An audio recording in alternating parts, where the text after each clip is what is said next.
Je crois qu'il profita pour son évasion d'une migration d'oiseaux sauvages. Le Petit Prince, avec des aquarelles de l'auteur.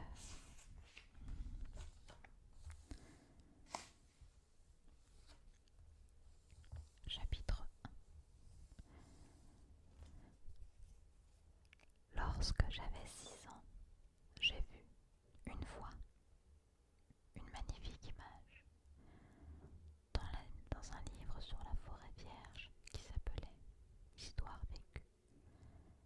Ça représentait un serpent boa qui avalait un fauve. Voilà la copie du dessin.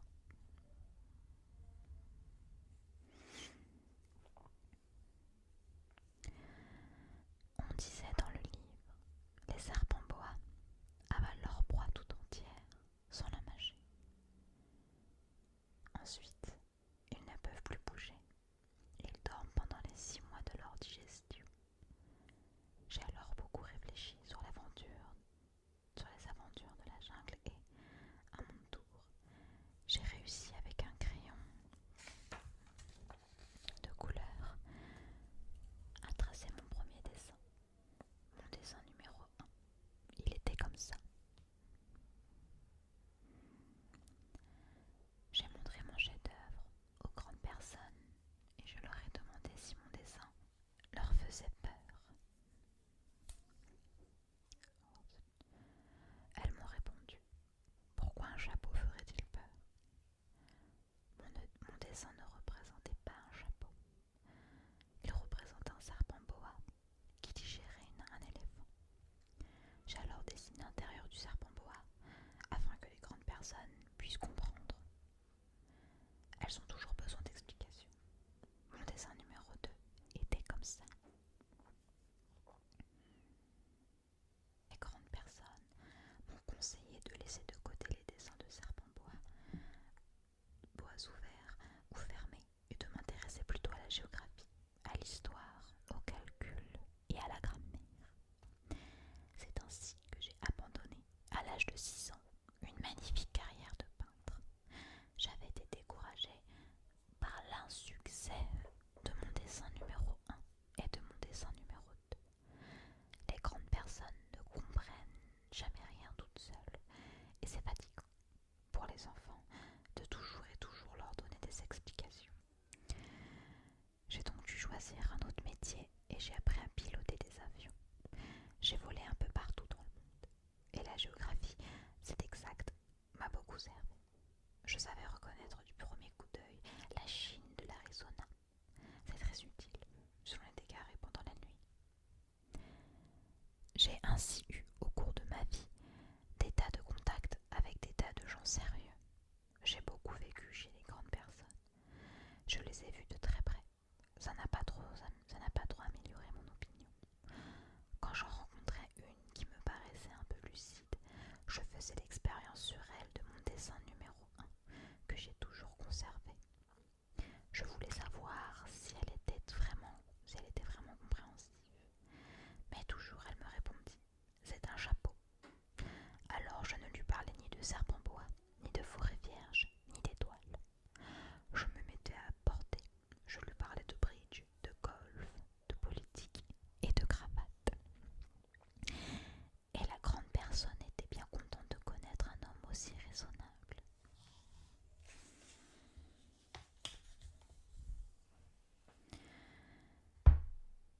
J'ai ainsi vécu seule, sans personne avec qui parler véritablement, jusqu'à une panne dans le désert du Sahara il y a 6 ans.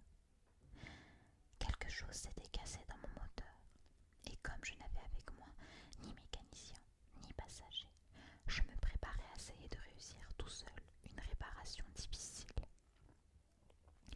C'était pour moi une question de vie ou de mort. J'avais à peine de l'eau à boire pour 8 jours. Le premier soir, je me suis donc endormie sur le sol à 1000 de tout terre habité. J'étais bien plus isolée qu'un naufragé sur un radeau au milieu de l'océan.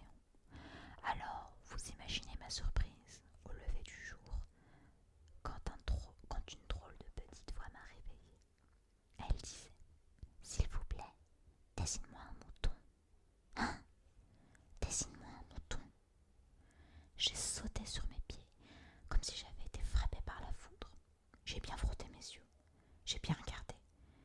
j'ai vu un petit bonhomme tout à fait extraordinaire qui me considérait gravement. Voilà le meilleur portrait que, plus tard, j'ai réussi à faire de lui.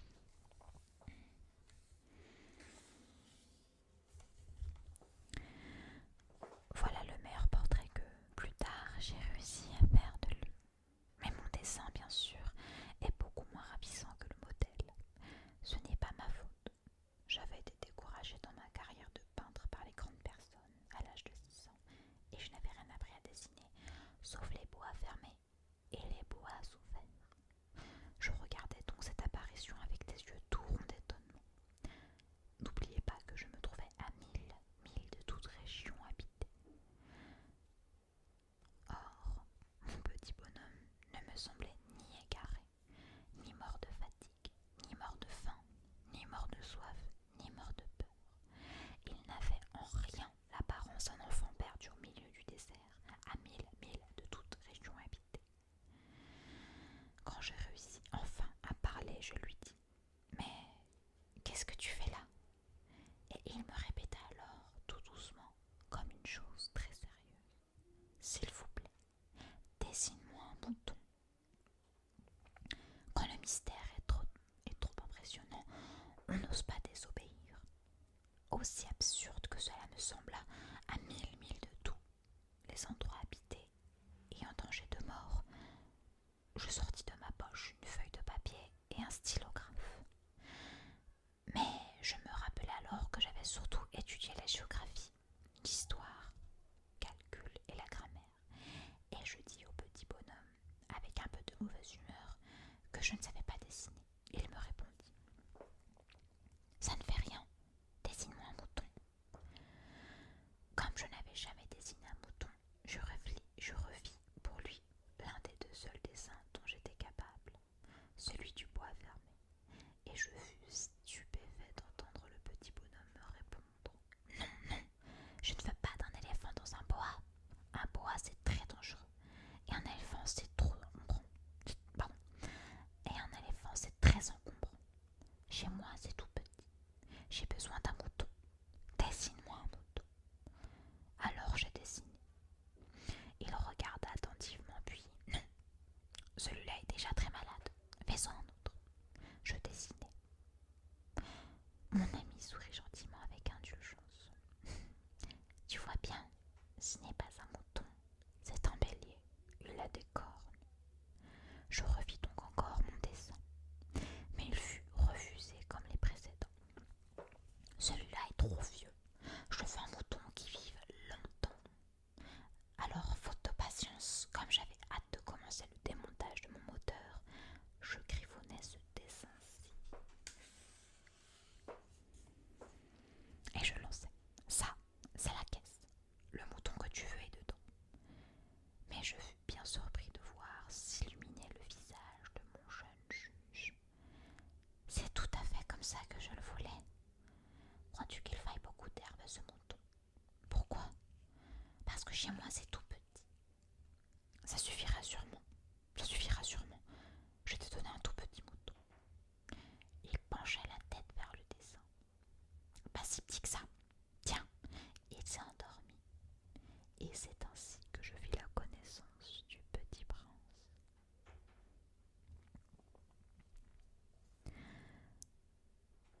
Chapitre 3. Il me fallut longtemps pour comprendre d'où il venait. Le petit prince, qui me posait beaucoup de questions, ne semblait jamais entendre les miennes. Ce sont des mots prononcés par hasard qui, peu à peu, m'ont tout révélé. Ainsi, quand il aperçut pour la première fois mon avion, je ne dessinerai pas mon avion, c'est un dessin beaucoup trop compliqué pour moi, il me demanda « Qu'est-ce que c'est que cette chose-là » ? Ce n'est pas une chose, ça vole, c'est un avion. C'est mon avion. Et j'étais fière de lui apprendre que je volais. Alors il s'écria « Comment? Tu es tombé du ciel ?» « Oui, fis-je modestement. »« Ah, ça c'est drôle !» Et le petit prince eut un très joli éclat de rire qui m'irrita beaucoup. Je désire que l'on prenne mes malheurs au sérieux. Puis il ajouta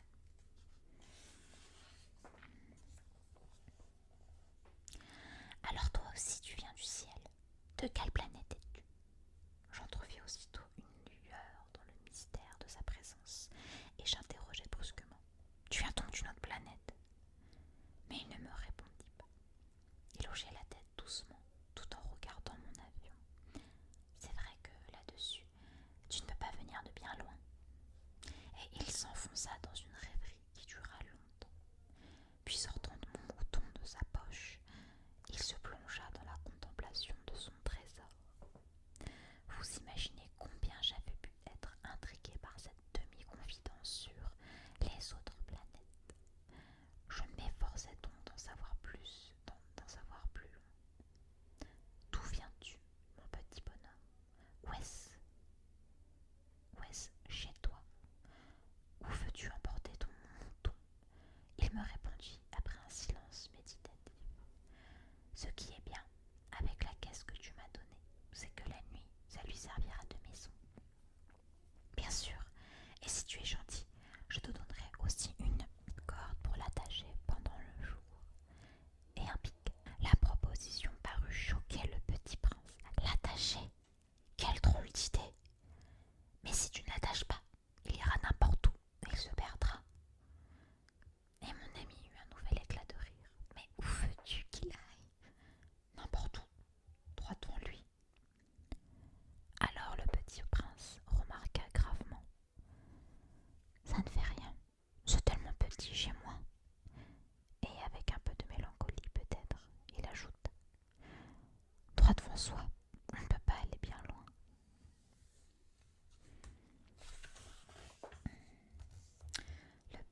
Le petit prince sur l'astéroïde P112. J'avais ainsi appris une seconde chose très importante, c'est que sa planète d'origine était à peine plus grande qu'une maison. Ça ne pouvait pas m'étonner beaucoup. Je savais bien qu'en dehors des grosses planètes comme la Terre, Jupiter, Mars, Vénus, auxquelles on a donné des noms, il y en a des centaines d'autres qui sont quelquefois si petites qu'on a beaucoup de mal à les apercevoir au télescope. Quand un astronome découvre l'une d'elles, il lui donne pour nom un numéro. Il l'appelle par exemple l'astéroïde 325. J'ai de sérieuses raisons de croire que la planète d'où venait le petit prince est l'astéroïde P612. Cet astéroïde n'a été aperçu qu'une fois au télescope en 1909 par un astronome turc. Il avait fait alors une grande démonstration de sa découverte à un congrès international d'astronomie. Mais personne ne l'avait cru à cause de son costume. Les grandes personnes sont comme ça. Heureusement pour sa réputation de l'astéroïde P612, un dictateur turc imposa à son peuple, sous peine de mort, de s'habiller à l'européenne. L'astronome refit sa démonstration en 1920 dans un habit très élégant, et cette fois-ci, tout le monde fut de son avis. Si je vous ai raconté ces détails sur l'astéroïde P612 et que je vous ai confié son numéro, c'est à cause des grandes personnes. Les grandes personnes aiment les chiffres. Quand vous leur parlez d'un nouvel ami, elles ne vous questionnent jamais sur l'essentiel. Elles ne vous disent jamais quel est le son de sa voix, quels sont les jeux qu'il préfère. Est-ce qu'il collectionne les papillons? Elles vous demandent quel âge a-t-il, combien a-t-il de frères, combien pèse-t-il, combien gagne son père. Alors seulement, elles croient le connaître. Si vous dites aux grandes personnes, j'ai vu une belle maison en briques roses avec des géraniums aux fenêtres et des colombes sur le toit, elles ne parviennent pas à s'imaginer cette maison. Il faut leur dire, j'ai vu une maison de 100 000 francs. Alors elles s'écrient, comme c'est joli. Ainsi, si vous leur dites, la preuve que le petit prince existait, c'est qu'il était ravissant, qu'il riait et qu'il voulait un mouton. Quand on veut un mouton, c'est la preuve qu'on existe. Elles hausseront les épaules et vous traiteront d'enfant. Mais si vous leur dites la planète d'où ils venaient est l'astéroïde P612, alors elles seront convaincues et elles vous laisseront tranquille avec leurs questions. Elles sont comme ça. Il ne faut pas leur en vouloir.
jamais d'explication. Il me croyait peut-être semblable à lui. Mais moi, malheureusement, je ne savais pas voir les moutons à travers les caisses. Je suis peut-être un peu comme les grandes personnes. J'ai dû vieillir.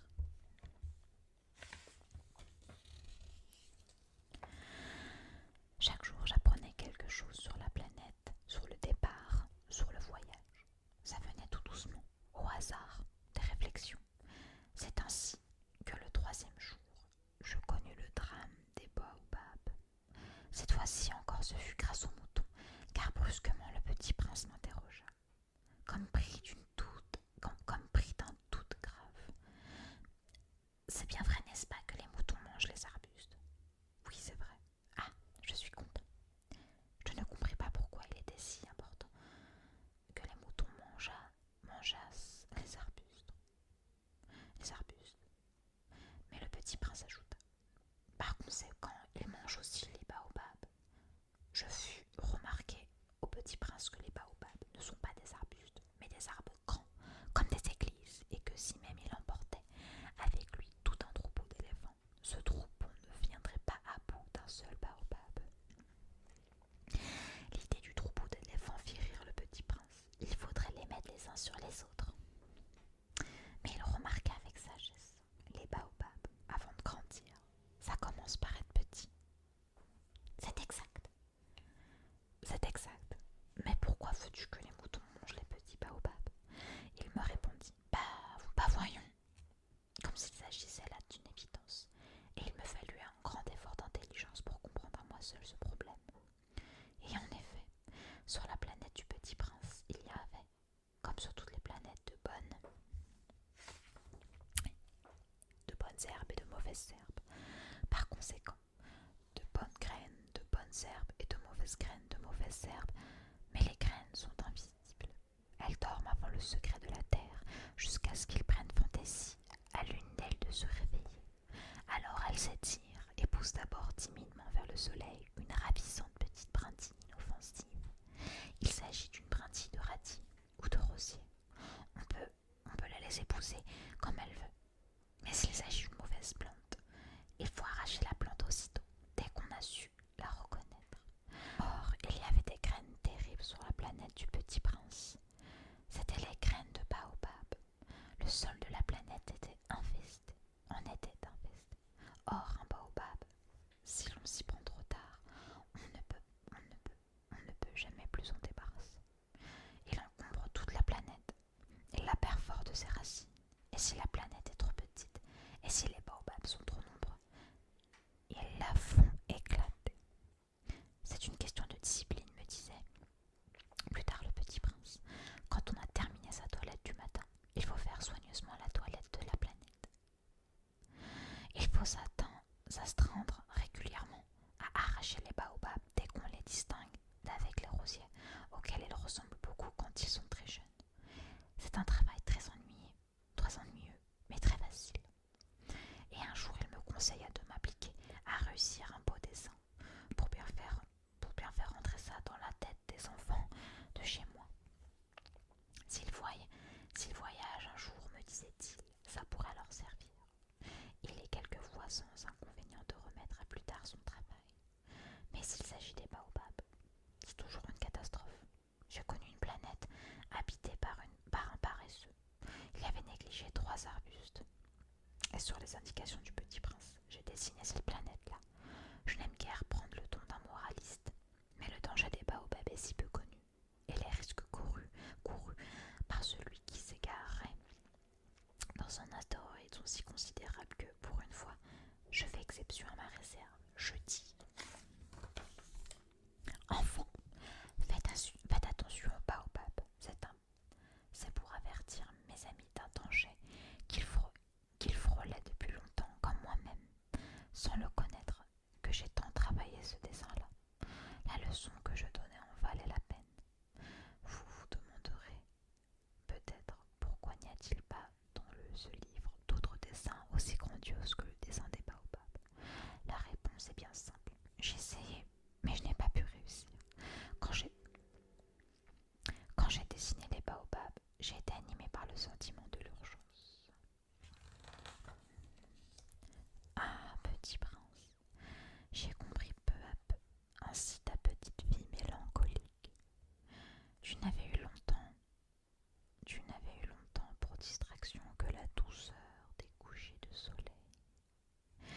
J'ai appris ce détail nouveau, le 4e jour au matin, quand tu m'as dit j'aime bien les couchers de soleil. Allons voir un coucher de soleil. Mais il faut attendre. Attendre quoi? Attendre que le soleil se couche. Tu as eu l'air très surpris d'abord, et puis tu as ri de toi-même et tu m'as dit je me crois toujours chez moi. En effet, quand il est midi aux États-Unis, le soleil, tout le monde le sait, se couche sur la France. Il suffira de pouvoir aller en France en 1 minute pour assister au coucher du soleil. Malheureusement, la France est bien trop éloignée. Mais sur ta si petite planète, il te suffisait de tirer ta chaise de quelques pas et tu regardais le crépuscule chaque fois que tu le désirais. Un jour, j'ai vu le soleil se coucher 44 fois. Et un peu plus tard, tu ajoutes, tu sais, quand on est tellement triste, on aime les couchers de soleil. Le jour des 44 fois, tu étais donc tellement triste, mais le petit prince ne répondit pas.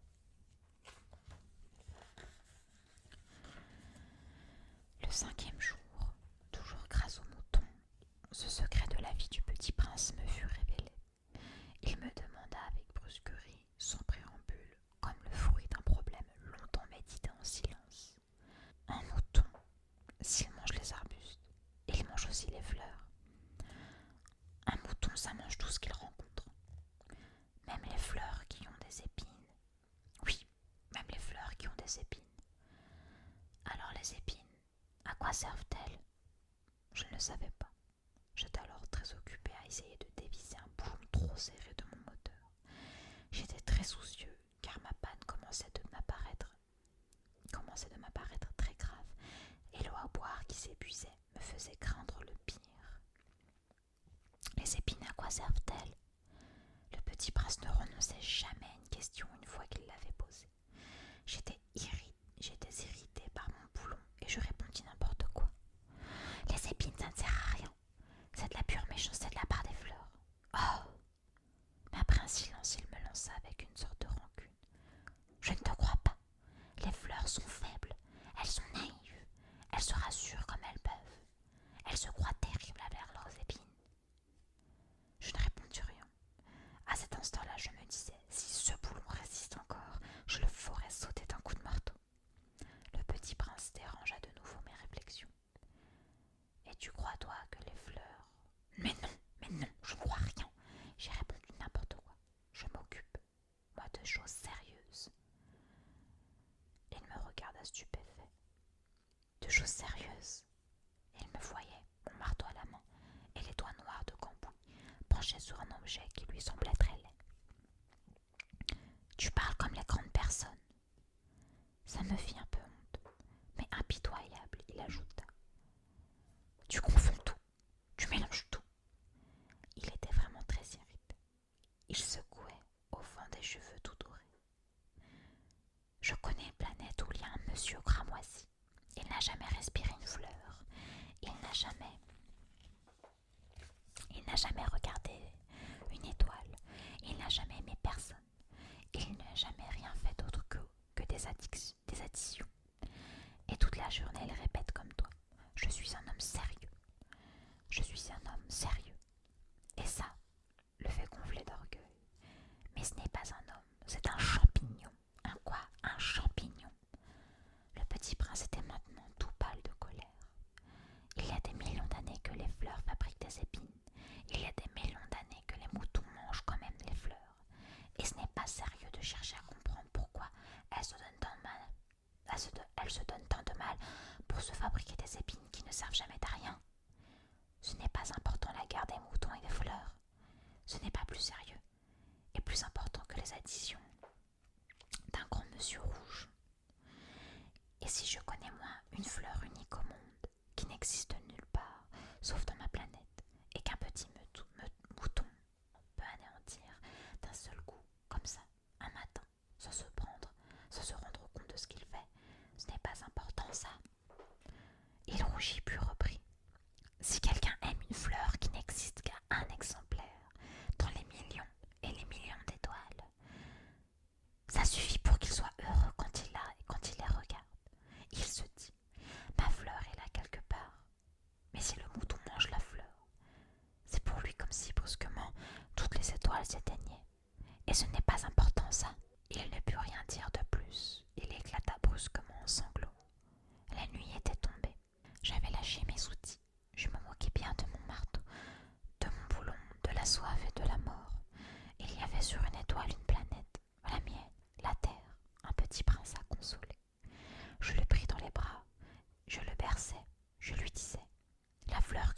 n'est pas en danger.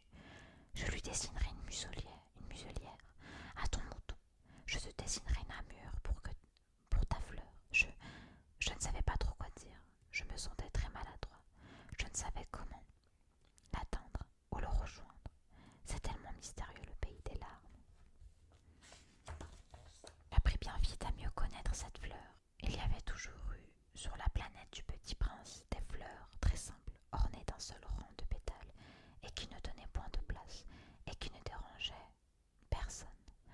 Elle apparaissait un matin dans l'herbe et puis elle s'éteignait le soir.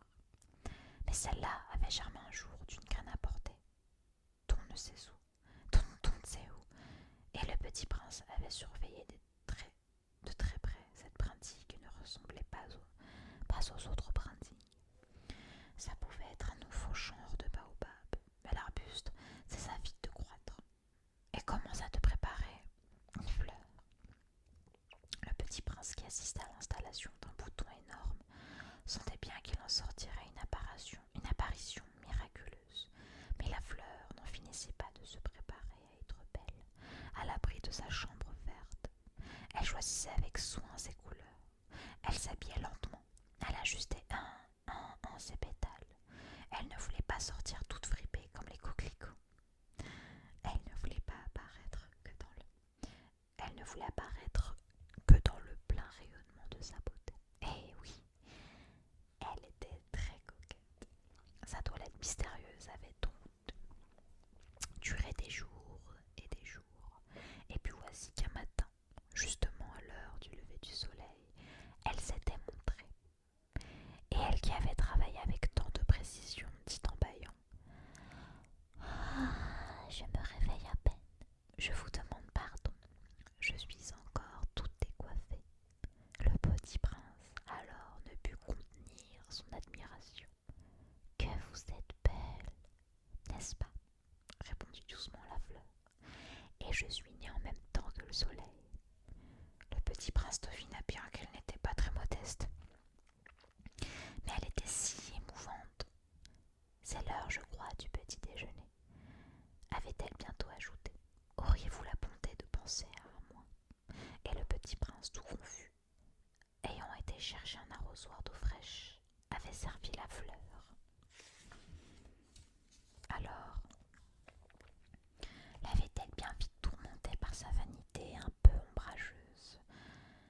Un jour, par exemple, parlant de ses quatre épines, elle avait dit au Petit Prince: « Ils peuvent venir, les tigres, avec leurs griffes. » Il n'y a pas de tigre sur ma planète, avait objecté le Petit Prince. Et puis le tigre ne mange pas d'herbe. Je ne suis pas une herbe, avait doucement répondu la fleur. Pardonnez-moi. Je ne crains rien des tigres, mais j'ai horreur des courants d'air. Vous n'auriez pas un paravent? Horreur des courants d'air. Ce n'est pas de chance pour une plante, avait remarqué le Petit Prince. Cette fleur est bien compliquée. Le soir, vous me mettrez sous globe. Il fait très froid chez vous. C'est mal installé, là d'où je viens. Mais elle s'était interrompue. Elle était venue sous forme de graine. Elle n'avait rien pu connaître des autres mondes. Humiliée de s'être laissée surprendre à préparer un mensonge aussi naïf, elle avait toussé deux ou trois fois pour mettre le Petit Prince dans son tort. Ce paravent, j'allais le chercher, mais vous me parliez. Alors elle avait forcé sa toux pour lui infliger quand même des remords.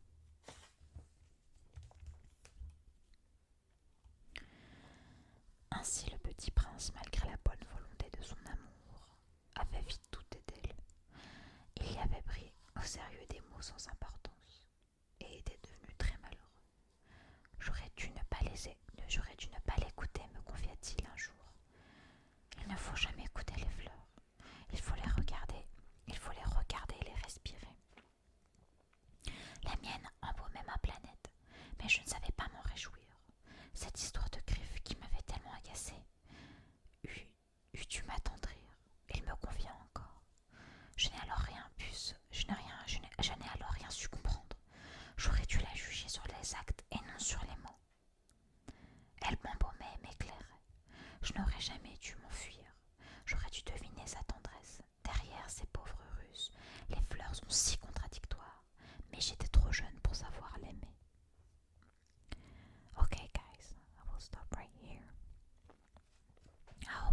Parsley,